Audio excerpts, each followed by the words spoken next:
con una frase acusatoria en donde les dijeron, mira, estas personas, junto con otros que alcanzaron a arrancar, vinieron a la ciudad y comenzaron a alborotar a la gente con un evangelio que ellos predican. Entonces, esa sola impresión de lo que está ocurriendo,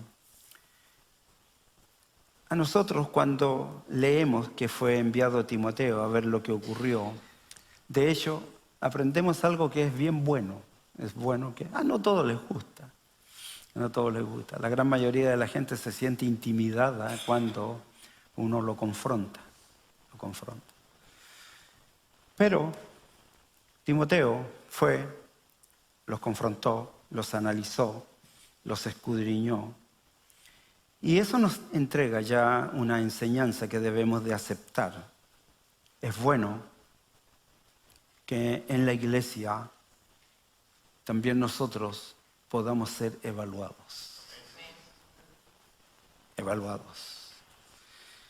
Y podamos ser evaluados por hombres de Dios que conocen la palabra para que nos digan, porque a veces nosotros pues no nos damos cuenta o nos hacemos los tontos o no queremos darnos cuenta. Pero es bueno que venga alguien con respeto, con conocimiento bíblico y nos haga una confrontación. ¿Para qué? Para que nos demos cuenta si verdaderamente estamos en la fe. Si verdaderamente estamos en la fe. De hecho, el apóstol Pablo a los hermanos de la iglesia de Corinto le dice eso. Le dice, examínense. Haz un análisis de ti para ver si estás en la fe. Haz una prueba de ti mismo.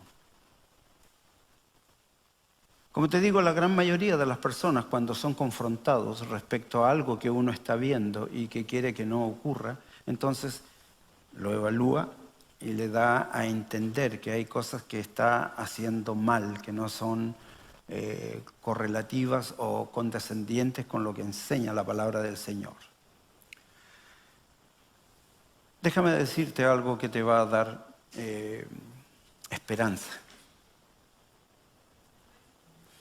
La iglesia primitiva, la del primer siglo, que es descrita en muchos lugares, no es una iglesia perfecta. Por eso que se escribieron las cartas apostólicas. Las cartas apostólicas están siendo enviadas a las iglesias porque en las iglesias existen una cantidad de problemas que necesitan ser resueltos. Entonces, allí también existía el legalismo, el gnosticismo. Estaba presente en medio de las iglesias el libertinaje. Y el evangelio que se predicaba era también un evangelio que contemplaba ganancias deshonestas. Había un sinnúmero de personas que no les gustaba someterse a la autoridad. Y cuando tú comienzas a ver, antes de decir esto les voy a mencionar algo. Si tú lees el programa enviado a la iglesia, tú vas a encontrar de que allí dice que los sermones selectos están siendo entregados para que tú puedas cumplir la gran comisión. ¿Cierto? Ok. Entonces, lo importante que es conocer si verdaderamente somos la iglesia de Jesucristo. ¿Por qué?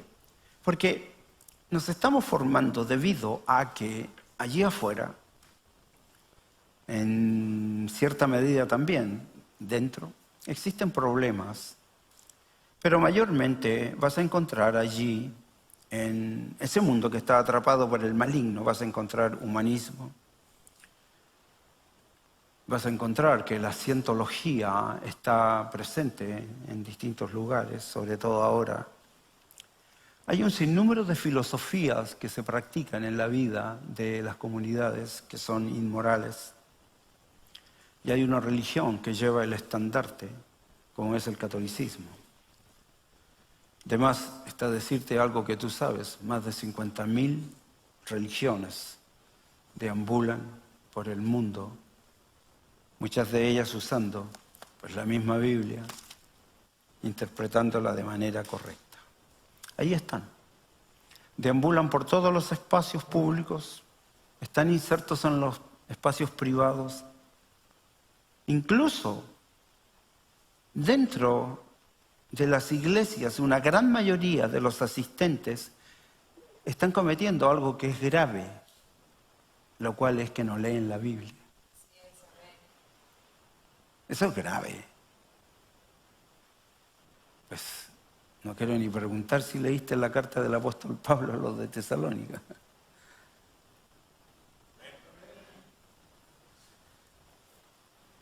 Por eso que Jesús, me llamó mucho la atención esta comparación. Le preguntaron a Jesús, ¿son muchos los que se salvan?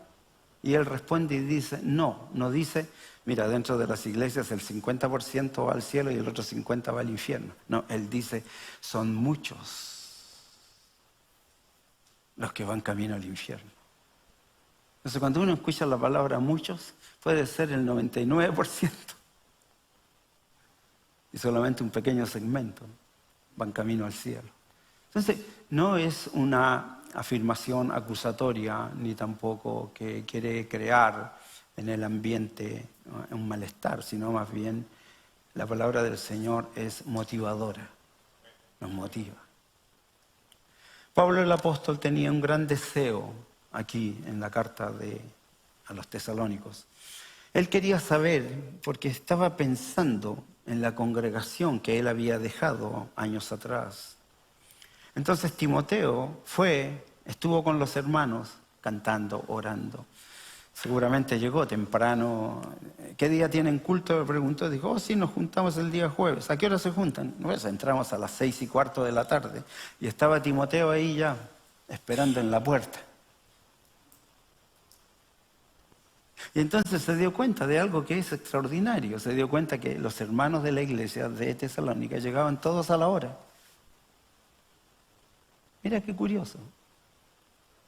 Y se dio cuenta que cuando era el momento de la oración, pues estaban todos en la oración. El informe de Timoteo, cuando regresó y volvió, él trajo un reporte fantástico, extraordinario. Y de ese reporte es que Pablo escribe la carta, haciendo alusión y indicando y confirmando y destacando las cosas de las cuales fue informado. El informe de Timoteo permitió que la carta de Pablo se escriba. Y en esa carta que él escribió nos entrega características de una iglesia saludable. Son características muy importantes que debemos de establecer en nuestra vida porque nosotros somos la iglesia. Por ejemplo, cuando tú lees, por eso lo leímos completo y vamos al capítulo 3, el verso 6, Pablo escribe lo siguiente, dice, pero ahora cuando Timoteo regresó de ustedes a nosotros, primero, lo que trajo Timoteo nos trajo buenas noticias. Cuando dice buenas noticias, está hablando de que en la iglesia de Tesalónica existe un liderazgo responsable. Existen personas respetuosas. Existen personas que están decididos a ser colaboradores, en donde tú miras que la iglesia está diseñada, programada, organizada, y entonces él encontró que cada uno cumplía su función encomendada y era una práctica y las costumbres que llevaban a cabo se veía en ellos la fidelidad en su vida espiritual. También comenzó a escuchar, seguramente pues le tocó estar sentado allí escuchando a los que les tocaba exponer la palabra del Señor y él se dio cuenta que, recuerda tú que Timoteo está informado por Pablo todas las enseñanzas que fueron entregadas y él al escuchar se dio cuenta que la gente de Tesalónica había perseverado en la fe. No se habían quedado con los rudimentos del Evangelio o las cosas básicas, sino que habían perseverado en su fe, conocían bien la Biblia, interpretaban bien las enseñanzas y estaban convencidísimos de la palabra del Señor. Es decir, era una iglesia donde el conocimiento, la creencia y la confianza se había establecido. Se había establecido. También encontró que eran personas que tenían manifestaciones de amor. Es decir, te estoy contando el testimonio de Timoteo, escrito por el apóstol Pablo. Conéctate bien en esto. Timoteo, compañero de ministerio de Pablo, va a la ciudad de Tesalónica, está allí con los hermanos por un buen tiempo, comienza a ver todo lo que hace la iglesia y él después vuelve y le lleva a Pablo un informe, pero extraordinario, extraordinario. Y ahí el apóstol escribe, y escribe esto, que tú esta semana leíste. Porque sí lo leíste. Ok. Entonces, encuentra que es una iglesia que practica el amor, es decir, es una iglesia que manifiesta no cualquier amor, sino manifiesta el amor más completo, es decir, el amor ágape, completo. Es un amor sincero, honesto, en donde hay renunciamiento, en donde hay integración, en donde se ve la felicidad. Todas las cosas que hacen, las hacen para el Señor, con un sentimiento de gratitud y de excelencia. Amor. Es una iglesia que además manifestó, y eso es lindo, oye, es lindo. Eso se tiene que dar de manera espontánea. Porque él, Timoteo, encontró que es una iglesia que tiene buenos recuerdos de sus enseñadores. Es decir, las personas en medio de la congregación que enseñan desprenden de su enseñanza algo grato. Entonces, no crea en medio de la congregación gente que se transforman en resentidos sociales. Es decir, no se molestan de las cosas que se les enseñan y que a veces, pues, es como que nos pisan los callos. Eso que me dijiste me dolió, pero es verdad. La iglesia tiene buenos recuerdos de sus hermanos y eso obviamente aquí se puede dejar ver de la siguiente manera. Nosotros nos vemos el día jueves y seguramente usted me quiere ver el día domingo.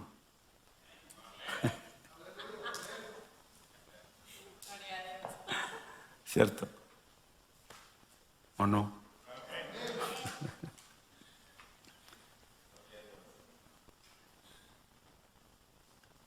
Otra característica era que no solamente tenían buenos recuerdos, sino que ellos lo expresaban. Ellos siempre deseaban ver a Pablo y Pablo deseaba verlos a ellos. ¿Ocurre eso con nosotros? ¿Cierto? El otro día voy a contar una infidencia. ¿Puedo? Si es mía, no la cuente, pastor. Nosotros tenemos la bendición, junto con mi esposa, de que todos los días jueves recibimos en nuestro hogar a nuestra querida diaconisa Olga. Este jueves me llamó la atención. Entonces me dice, pastor, ¿puedo ir hoy día? Sí, yo me quedé pensando y le dije, ¿y a esta qué le pasa? Si todos los jueves llegas. Entonces yo más o menos pensé y dije, seguramente está preguntando porque tengo una reunión aquí en Shoreline y a lo mejor no va a alcanzar a llegar. No, pero yo le dije, sí, claro, por supuesto. Cuando llegó le agarré de la oreja y le dije, nunca debes de dejar de venir porque siempre eres bienvenida. Es lo que está diciendo el apóstol, es lo que debe de pasar con nosotros. Hubo una oportunidad en la vida de la iglesia en que yo dije, Pues yo conozco la gran mayoría de los hogares de ustedes. Yo he estado en la casa de Bernardo, he estado en la casa de Olga, en la casa de Rafael. Me falta estar en la casa de Lorena. Sí he estado en la casa de Bernie. Donde Ruperto, hasta me quedé dormido en el patio ahí debajo del palto.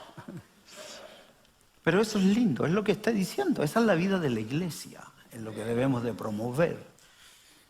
Entonces, debe de estar en la iglesia el deseo de poder vernos. ¿Por qué? Porque mira, yo estoy preocupado, tengo un dejo de preocupación enorme, porque pues hace cuánto tiempo que no vemos a nuestros hermanos Avendaño. ¿Cuánto tiempo? Pues más de un mes y tanto. El hermano Cristóbal. Entiendo la situación que están viviendo, pero en mi corazón está una enorme preocupación porque no los vemos en la casa del Señor. Pues dio a luz la hermana y desaparecieron como 20. Por ello es que nos congregamos, participamos de los programas que nos permiten estar juntos. Y lo que está diciendo Pablo es lo siguiente: debemos de estar todos en la misma sintonía en cuanto a cómo nos emocionamos, los sentimientos que tenemos y los razonamientos que empleamos. Debemos de estar todos unidos. Mire, escuche esto. La iglesia debe ser un lugar donde las personas se desean y se extrañan de manera entrañable. Entrañable. La palabra entrañable es una palabra súper interesante. Lo entrañable no es algo de manera superficial, no es algo profundo. Es algo intenso que remueve el ser. Lo entrañable es como un antídoto que nos permite mantenernos en la unidad. Por eso que el apóstol le dice a la iglesia, le dice, vístanse como escogidos de Dios, de entrañable misericordia. Porque el amor entrañable no es una opción, más bien el amor entrañable es el uniforme del cristiano. ¿Por qué? Porque eso es condescendiente con esa expresión que todos conocemos, dice, el amigo ama en todo tiempo. En todo tiempo. Entonces, Pablo tenía una enorme preocupación. Manda a su compañero, llega a su compañero, mira lo que ocurre en la iglesia. Es como que llega con nosotros y ve los tiempos que usamos, ve los momentos que adoramos, la oración, ve todo. Y entonces va él con el informe. Y Pablo dice en una de sus partes, dice, nosotros estábamos realmente preocupados por ustedes, pero al oír de lo que Pablo nos informó, ocurrió algo en nuestra vida. Y él dice, fuimos consolados. ¿Tú sabes lo que es eso? ¿Consolado? Es como el canto que dice que él cambió mi lamento ¿en qué? En baile. En baile. Es decir, escuché de ustedes y mi corazón fue alentado. Alentado. Estas palabras que son poco conocidas, como la consolación, cuando nosotros llevamos a cabo este tipo de acciones y nos sentimos preocupados por los que no vienen, porque hay algunos que pues eligen venir, pues un domingo faltan 3.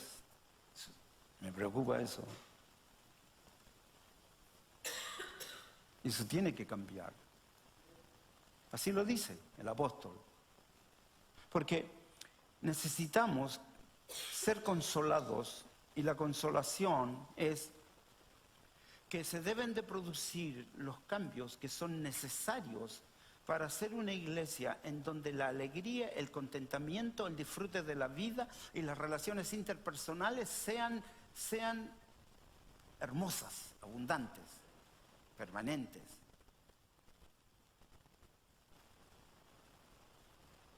el apóstol dice algo que es bien interesante. A veces ocurre, hay circunstancias que uno tiene que enfrentar y nos impide estar juntos.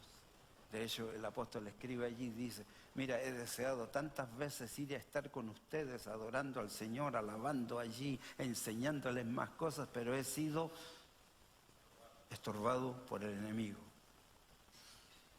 Yo entiendo, hay veces que la enfermedad, el trabajo, pero cuando es una decisión que está inserta en aquello que hemos aprendido, porque existe mucha gente que la iglesia es una opción más. Cuando eso ocurre en la vida de la persona, eso es grave, porque la iglesia no es una opción más. La iglesia es una prioridad. Adorar a Dios es una prioridad, mayormente en el día del Señor.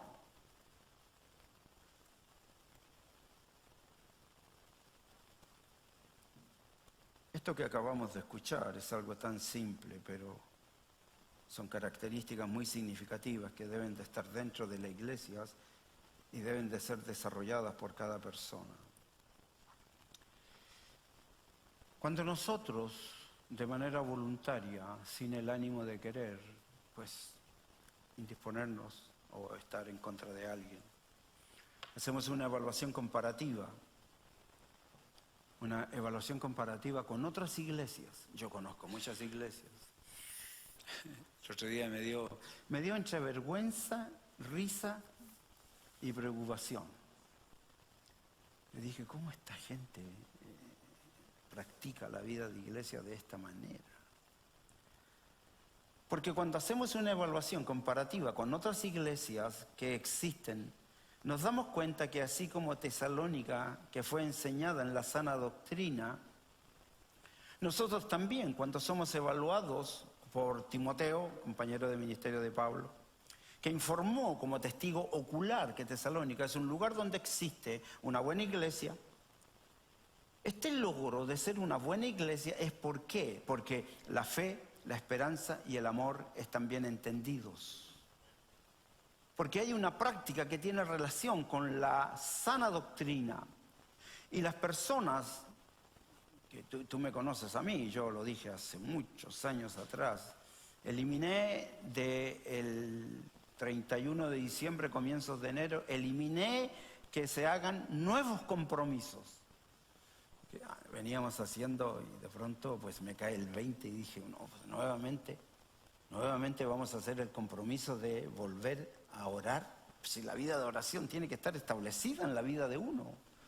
Nuevamente vamos a hacer este año 2026 el compromiso de leer la Biblia. Pues si llevas 20 años en la iglesia. Y entonces, cuando hacemos un análisis, que es bueno hacérnoslo, un análisis de nosotros, y vamos a encontrar lo que encontró Timoteo en su informe a Pablo como testigo ocular, que Manantiales de Vida es una iglesia buena.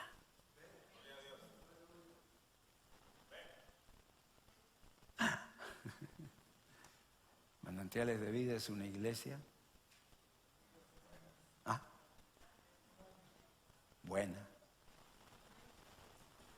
Y este logro se ha conseguido después de años de estar esforzándonos, y ahora tenemos prácticas que son disciplinas espirituales, las cosas que decimos en las cuales creemos, las hacemos.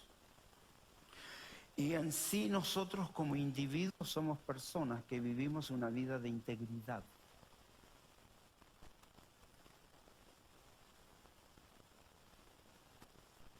Cuando miramos otras iglesias, y con todo respeto lo digo, o cuando miramos a otras personas que son parte de una comunidad llamada iglesia, y que, como es el caso, si esto se da, por eso que yo te dije delante, mira, te quiero motivar porque cuando tú miras las iglesias del primer siglo, tú vas a encontrar que las iglesias del primer siglo necesitaban urgente la educación cristiana y Pablo y Santiago y Juan y Pedro se encargan de mandarles cartas de manera urgente. ¿Por qué? Porque estaba la grande en las iglesias. Entonces, cuando tú comienzas a analizarte, tienes que tener gratitud, porque ese amén tiene que ser honesto y tiene que estar fundamentado en que verdaderamente hemos crecido en la fe.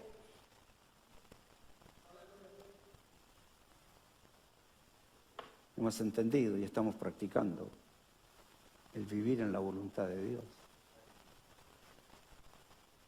Pablo,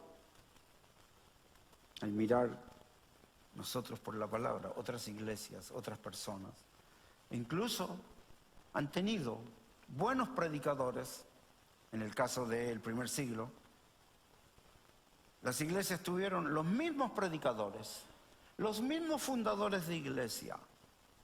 Es más, el mensaje de Cristo estaba tan fresco porque Cristo recién había enseñado, predicado, había mostrado su poder. El mensaje de Cristo estaba muy fresco, presente, porque Cristo había estado cercanamente con todos, en medio de ellos. Y vemos esto. Vemos, por ejemplo, que la iglesia de Corinto, la iglesia de Galacia, la iglesia de Éfeso, la iglesia de la Odisea, la iglesia de Tiatira, pudieron haber sido buenas iglesias, ya que fueron fundadas por apóstoles sabios. Lamentablemente no fueron buenas iglesias, más bien fueron iglesias bastante pecaminosas, donde la contienda, la mentira, la irresponsabilidad, la carnalidad, la incredulidad, el poco temor de Dios estaba presente en la vida de sus miembros.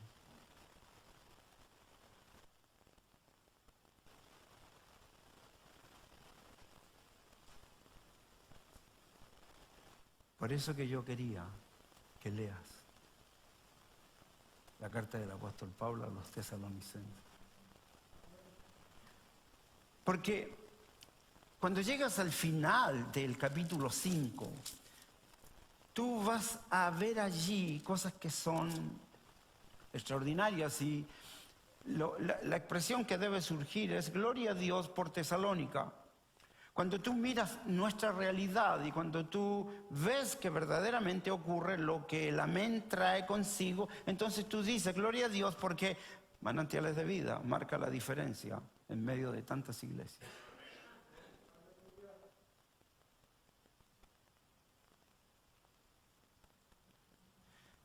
Esto que te estoy diciendo es una historia súper antigua, está narrada en la Biblia. Nos enseña y confirma el hecho. Y esto es muy, debe de ser como muy preocupante, más bien. No te voy a decir motivante, voy a decir preocupante. Esto que estamos hablando es una historia antigua que está narrada en la Biblia y nos enseña que confirma el hecho. Que va a llegar el momento en que no todos los que me dicen Señor, Señor entrarán al reino de los cielos. No todos dentro de las iglesias viven en la voluntad de Dios. No todos. Porque el vivir en su voluntad es una decisión personal. Cada uno elige a quién va a servir. Pues la propuesta de Josué la hemos escuchado cientos de veces. Yo la tengo ahí en mi hogar casi por todos lados. Me han regalado siempre cosas como esa. Dice, yo en mi casa serviremos a Jehová. Lo veo ahí cuando entro al family room, cuando está allí donde cuelgo las llaves. Todos lados. Y entonces cada uno elige a quién va a servir. Y esta propuesta de Josué es bien interesante estarla citando. La gente puede seguir viviendo como está. Puede mirar a otros que viven de otra forma y que tienen prácticas distintas. Pero nosotros somos llamados a vivir la vida conforme lo enseña la palabra del Señor, porque la Biblia es lámpara a nuestros pies, es una luz en nuestro camino. La pregunta tiene que hacerse, pues, ¿qué vas a decidir tú? Fíjate que hay una frase, más bien una expresión que hemos venido repitiendo durante mucho tiempo y es estamos a pasos o a portas de la venida del Señor. De una de las dos maneras, ¿cierto? La una es que, pues, como yo te conté, me caí de la escala, me di un golpe, podría haberme matado. Pues el Señor me llevó. O viene el arrebatamiento y nos levanta el Señor. Déjame decirte algo para que tú medites en ello. Mira, es que nosotros no podemos seguir siendo como fueron las iglesias del primer siglo, sino que ahora el Señor nos está llamando a ser, pues, la iglesia que Él quiere que seamos. Cuando tú vas al libro de Apocalipsis, comienzas a mirar toda una descripción que nos entrega los capítulos 1 al 3. Allí aparecen siendo descritas 7 iglesias que son una descripción muy precisa de lo que es la iglesia. Allí en el primer siglo, pues estamos en el siglo XXI, han pasado toda la cantidad de siglos. El problema es peor actualmente, es peor. Porque hay un tema demográfico, es decir, la gran cantidad de personas que habitan en el mundo. Te dice de que hay una gran cantidad de gente que está dentro de las iglesias, y cuando vemos y se hace una descripción muy precisa de lo que es la iglesia, vamos a encontrar de que lo que pasó en el primer siglo, que está narrado aquí en Apocalipsis, tú lo vas a encontrar hoy, está vigente. Está vigente hoy al final de la historia de la iglesia aquí en la tierra. Yo quiero, personalmente, después de horas de meditar en esto, yo quiero, pues, tener confianza. Y yo quiero que ustedes, al igual que los tesalonicenses, hagan en este tiempo peligroso, atrapado por el maligno, hagan en este tiempo las cosas conforme lo enseña la Biblia. Y que a pesar de las circunstancias difíciles, porque son complejas, sigamos viviendo permanentemente en su voluntad, dando la gloria a Dios en todo. Y lo que va a ocurrir es lo siguiente: Él nos ayudará a ver qué es lo que Él desea de nosotros y cómo es que nosotros podemos experimentar una fe genuina realizando obras que literalmente son las marcas de una iglesia verdadera.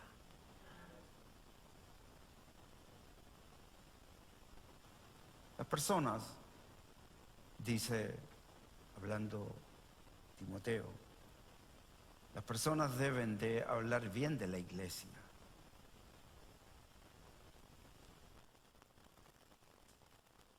La forma de que las personas hablen bien de la iglesia es porque se hacen todas las cosas para la gloria de Dios.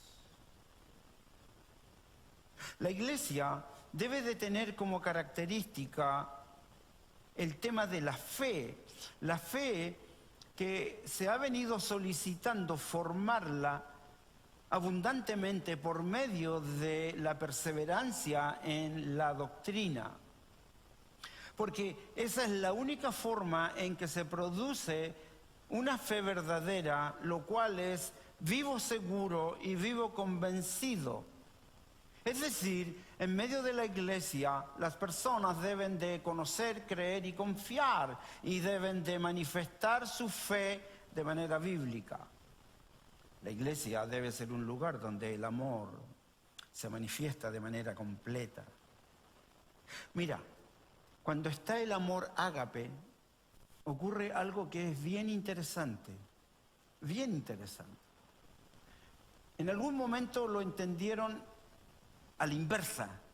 Alguien dijo en algún momento que pues debemos, y que de hecho es lo que enseña la psicología del mundo, La psicología del mundo dice que tú tienes que amar a tu hermano, a tu amigo, y una vez que tú lo hagas con todos los sentimientos que tú puedas tener, que se desprenden desde ti, entonces allí vas a poder amar a Dios. Eso es un error.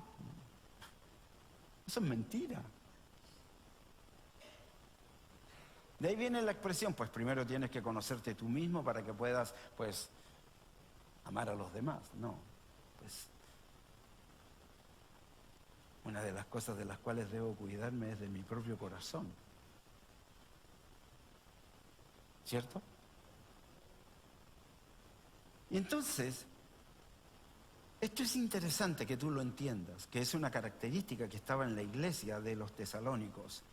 Ellos tenían prácticas de amor, es decir, en una iglesia que manifestaba un amor completo, sincero, es el llamado amor ágape. Cuando está el amor ágape, que es el amor más completo, es el amor de Dios, lo que va a permitir es que se va a desarrollar en tu vida todos los demás amores. Vas a tener amor fraterno, vas a tener amor storge, vas a tener amor fileo y vas a tener un amor eros como corresponde. Si no está el amor de Dios, si en tu vida no existe el deseo de amar a Dios con todo tu corazón, con toda tu mente, con todas tus fuerzas, y si no lo realizas y si no lo vives, entonces todos los demás amores son pues incongruentes, son banales.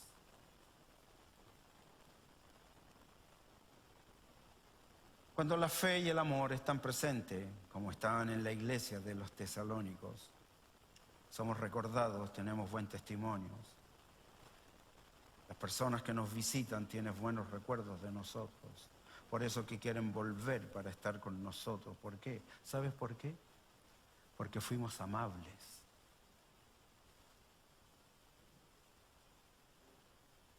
Fuimos amables, fuimos gratos. Fuimos simpáticos, fuimos amenos. Dejamos en la vida de ellos gratos recuerdos, un olor agradable. Yo ya estoy planificando porque tengo la costumbre de las personas nuevas que llegan a la iglesia. A mí me encanta invitarlos a mi casa, que se coman una rica cena chilena. Ya tengo un invitado, 2 invitados, 3 invitados, para que nos pongamos de acuerdo y vamos a comer. El recuerdo es permanente, mutuo, siempre debe de estar presente. Pablo estaba en sintonía con los hermanos. La iglesia debe ser un lugar donde las personas se desean y se extrañan. Pero mira, ¿te quedó claro? Estamos hablando de amor, estamos hablando de misericordia, estamos hablando de hacer gestos importantes, pero mira, hemos visto algunas cosas que nos ayudarán a hacer, como alguien dijo, una iglesia. Esto me encantó, me encantó. Y yo dije, pues sería lindo poner ese letrero. Somos una iglesia rara en medio de esta sociedad pecaminosa. ¿No te gusta eso? Ser una iglesia rara, donde las personas se aman, se respetan, donde las personas se desean, donde las personas tienen comunicación, donde el uno ayuda al otro, donde cuando no vienes pues te llama.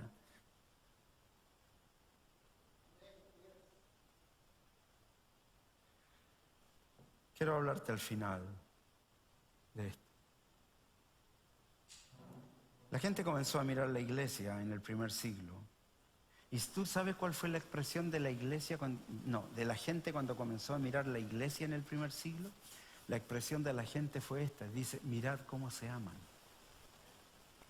Mirad cómo se aman. Existe, al final te lo digo, una característica de la cual quiero hablar, que es la más importante, ya que de esta característica que estaba en la iglesia de Tesalónica se desprende o se lleva a cabo adecuadamente todas las acciones que yo señalé anteriormente. Cuando tú lees con detención la carta que nos está enseñando a ser la iglesia que Dios desea que seamos, nos damos cuenta que la iglesia de Tesalónica, y de acuerdo a las características que ellos manifiestan, comprobadas por Timoteo, reafirmadas por la carta del apóstol Pablo, es que estamos frente a una iglesia compuesta por salvados, redimidos. Una iglesia de personas que fueron rescatados del pecado y que recibieron la enseñanza, y la enseñanza los llevó a rendir sus vidas, y hoy son la iglesia de Jesucristo. Por eso que Él dice, vosotros sois nuestra gloria y son nuestro gozo. Eso es lo que pensaba Pablo de los tesalonicenses. Ustedes son nuestra gloria. Es decir, ustedes son una iglesia en lo cual las enseñanzas que recibieron las entendieron tan bien y formaron su carácter y su personalidad conforme lo enseña la Escritura. Y hoy, cuando yo los mando a confrontar con uno de mis mejores discípulos, mandé a mi mejor soldado, entonces él viene y me dice, oye, esa iglesia es increíble. Es increíble.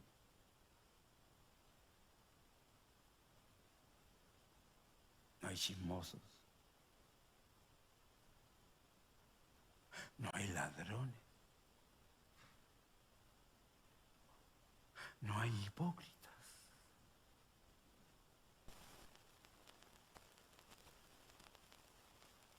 No hay incrédulos.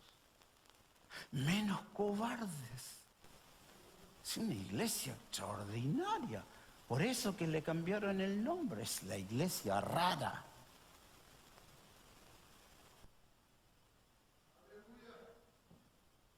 La iglesia de Tesalónica, de acuerdo a las características que ellos manifiestan, comprobadas por Timoteo, reafirmadas por la carta del apóstol Pablo, estamos frente a una iglesia compuesta por verdaderos salvados, redimidos, los que fueron rescatados del pecado, recibieron las enseñanzas en pocos días y esas enseñanzas hicieron que rindan sus vidas al Señor y hoy son la iglesia de Jesucristo. Pablo les dice, hermanos, ustedes son nuestra gloria y nuestro gozo. Algunos pensarán que esto es algo superficial. Por eso muchos creen que viviendo dentro de una iglesia, viniendo, ¿cierto?, a estar dentro de una iglesia, el solo hecho de venir los hace salvos. Siempre yo he citado el ejemplo para ayudar a la gente que piensa así, que cree que viniendo a la iglesia, sentándose todos los jueves, los domingos, orando, cantando, creen que eso es la salvación. Yo aprendí esto que me llamó mucho la atención.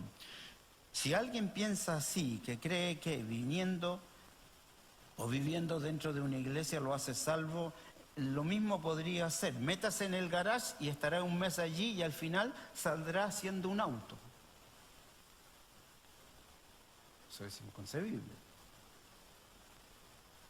Por eso es que hay una creencia. A ver, te voy a volver a decir algo para que tú entiendas qué es lo que a mí me mueve a hablar de esta manera.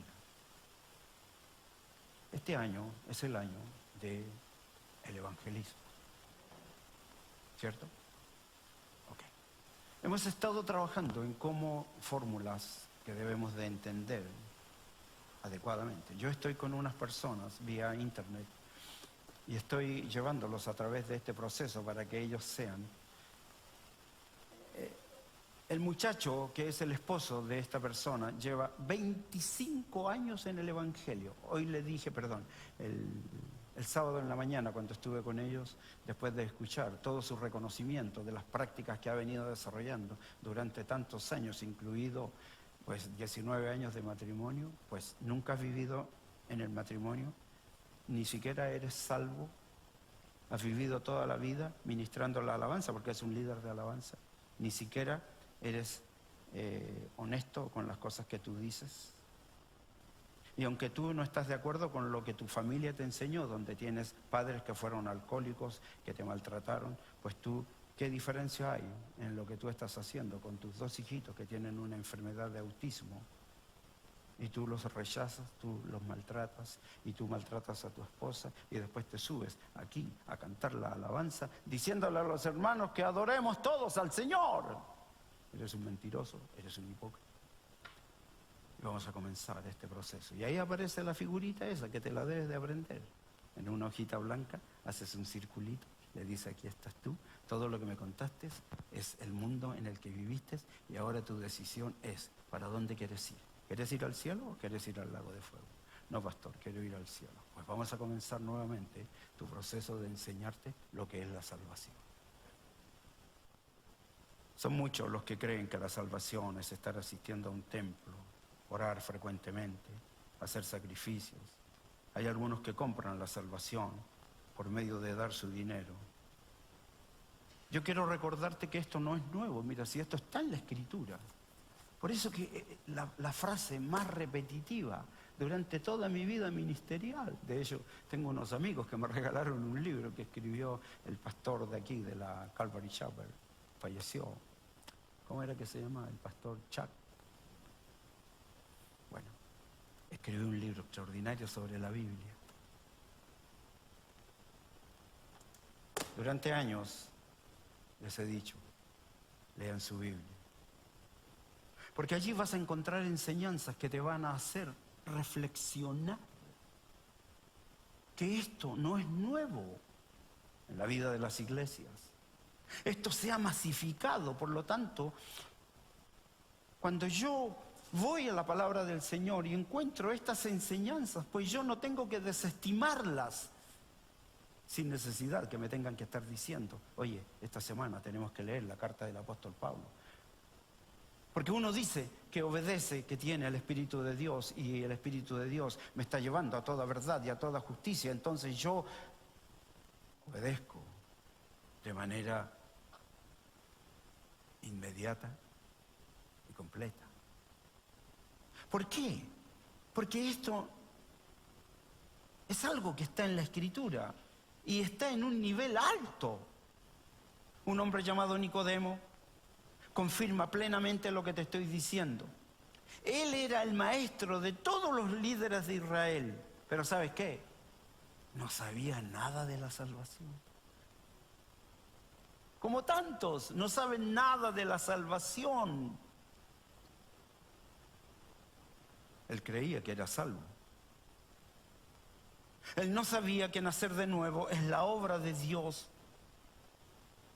Y esa obra de Dios, uno no sabe cómo Dios lo hace, porque Él dice, no te asombres que te dije, tienes que nacer de nuevo.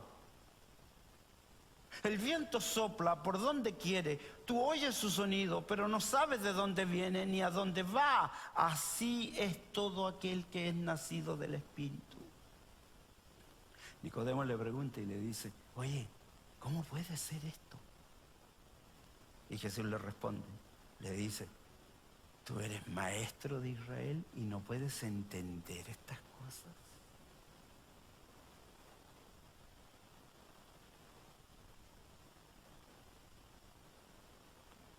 Aquí está.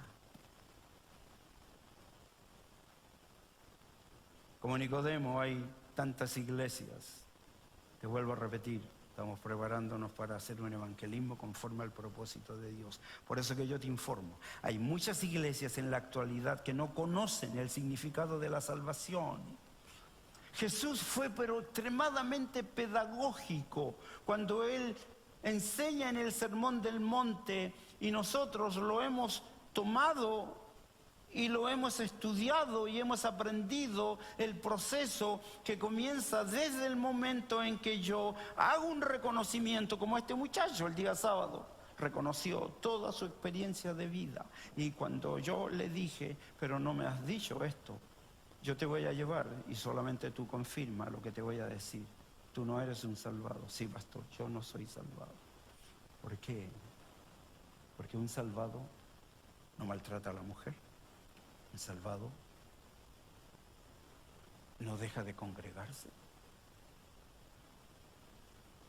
Un salvado estudia la palabra del Señor profundamente. Y te puedo dar un sinnúmero de características que están aquí. Jesús fue pedagógico, desde el reconocimiento de nuestra condición de pobreza hasta llevarnos a hacer todo lo que Dios dice que somos. No lo que dice el mundo, no lo que yo digo, no lo que tú crees, es lo que dice Dios. Eso es lo que yo debo hacer. Y entonces, al no entender como Nicodemo, tantos otros alumnos de Nicodemo, de la misma manera existen personas en medio de las iglesias que no son salvas. Otros, siendo salvos, se quedaron estancados, no crecen, ya que se deja ver, no hacen uso de sus dones y talentos, y muchos no han permitido que el Espíritu Santo forme en ellos los frutos del amor. ¿Sabes qué? Déjame decirte, esta es una realidad indesmentible. Indesmentible.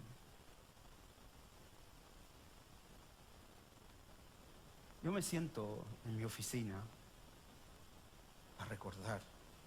Estaba recordando yo que hace algún tiempo atrás tuvimos unos sermones que algunos, pues, incluso unos se fueron de aquí, se fueron enojados conmigo.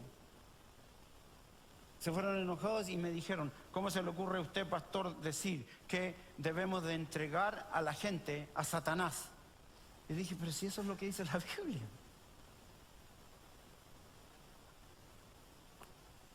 El apóstol Pablo, ¿sí te acuerdas? El apóstol Pablo, después de haber advertido a las personas y de haberles dicho a su liderazgo, mira, estas personas están dañando la vida de la iglesia. Por lo tanto, les hemos recomendado que no lo hagan, les hemos dicho que dejen de hacer esto, les hemos enseñado, los hemos llamado a la consejería, los hemos confrontado y no quieren hacer caso a lo que enseña la palabra del Señor. Entonces, lo que vamos a hacer ahora es que los vamos a entregar a Satanás. Hace algún tiempo atrás, cuando tuvimos esa serie de sermones entregados a Satanás, yo recuerdo que estuvimos analizando el libro de Judas. Por eso que a mí me interesa, me importa, yo quiero de sobremanera que tú, cuando se te dice que tienes que leer, estudiar, comparar, interpretar, pues lo hagas.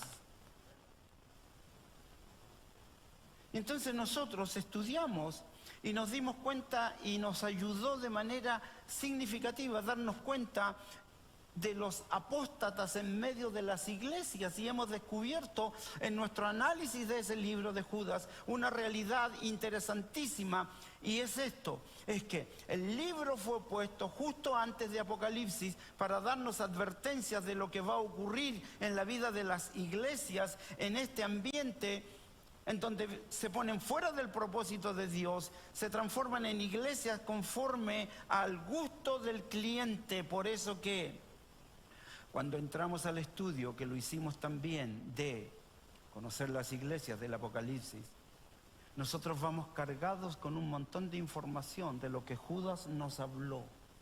Es una gran advertencia de la gran apostasía que va a ocurrir antes de la venida del Señor. Y tú lo puedes ver allí, claramente demostrado. 5 de las 7 iglesias del Apocalipsis están en problemas. Tú lo puedes leer. ¿Sabes qué? En los últimos días habrá una enorme apostasía en la iglesia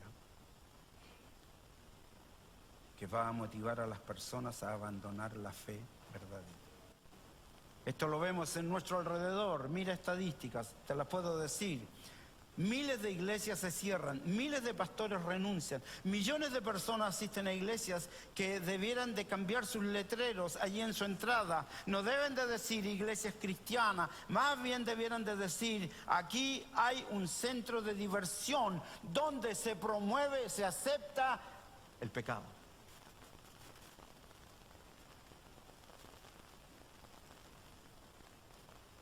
Estaba un hombre parado allí en el camino ancho.